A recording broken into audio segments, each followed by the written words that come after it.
We have a contest to see who the second best fisherman in the Senate is. Senator Schiff, you're next. Thank you, Mr. Chairman, and thank you to the witnesses for being here. Matt, I'm sorry I missed the chance to introduce you earlier. Matt and I have known each other a long time when he served as the executive director of the California Democratic Congressional Delegation and advised our chair, Zoe Lofgren, Speaker Pelosi, as well as 42 Democratic members of the House on California policy, and appreciate how you brought that expertise to bear in trying to tackle this very difficult problem. We are seeing in California what Americans are seeing all over the country, that wildfires are now characterized by a longer fire season, by more massive size, by more acres burned every year. The loss of life in Altadena and the Palisades, the loss of homes and businesses was just devastating. And with the 100-mile-an-hour winds, it was just an irresistible force to be reckoned with. And I appreciate all of your efforts to try to improve our forest management so that we can reduce the chances of these fires, and the work that's being done on a bipartisan basis by my colleague Scott Peters from California and Congressman Westerman. I have concerns about the bill, which I think many Democrats in the House shared when this bill came before the House, that parts of the bill seem more focused on timber harvesting than they do on wildfire mitigation. They're not concerns that can't be overcome. There are, I think, good faith negotiations going on to try to make changes to the bill that would, I think, potentially dramatically expand support for the bill, and I'm hoping that we can get to yes on those changes.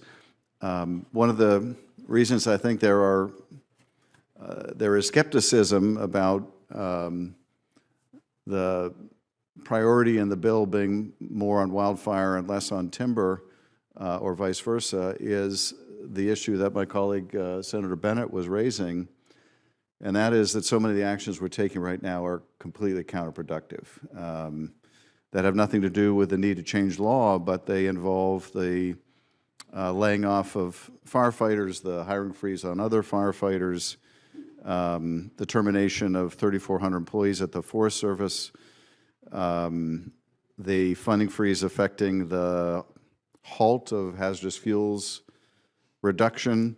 All of this is moving us in the wrong direction. And so it's hard to make the case for the urgency of legislation when we're taking steps that are non-legislative, that are moving us in the wrong direction. But I hope that we can both restore these employees in this workforce and this important work, and at the same time make improvements to the bill and get this moving.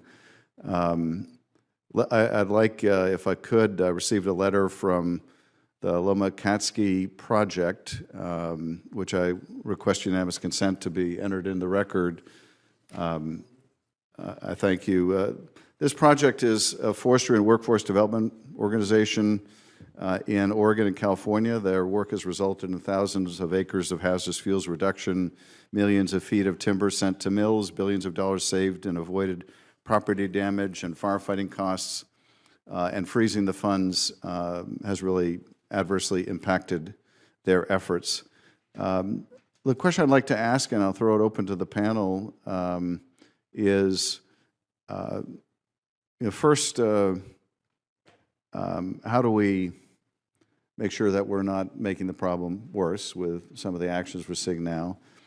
But second, how can we address some of the legitimate concerns that have been raised in the bill, that some of the provisions go beyond what would be necessary for wildfire prevention, and risk, without adequate public input, taking actions that really could hurt the very forest we're trying to save.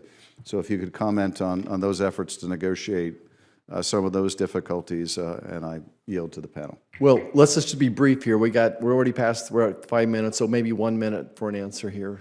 I can quickly speak to the last question, Senator, and thank you for the introduction. I found that when we engaged in the process with Chairman Westerman and Scott Peters, to a lot of raised eyebrows from a lot of the conservation community, what we found was an incredibly productive process and a good faith process in terms of working to identify some of those challenges you raised. I think we're really heartened that there's a bipartisan group of senators working to look at a Senate companion bill right now. But I think the bottom line for us is we think that it can continue to be improved in the Senate. And I think that we have good faith partners in the House to get that done and make sure that this bill does what it says it will do. I thank you, and thank you, Mr. Chairman. And we're obviously coordinating with my colleague, Senator Padilla, to try to be a constructive part of those negotiations.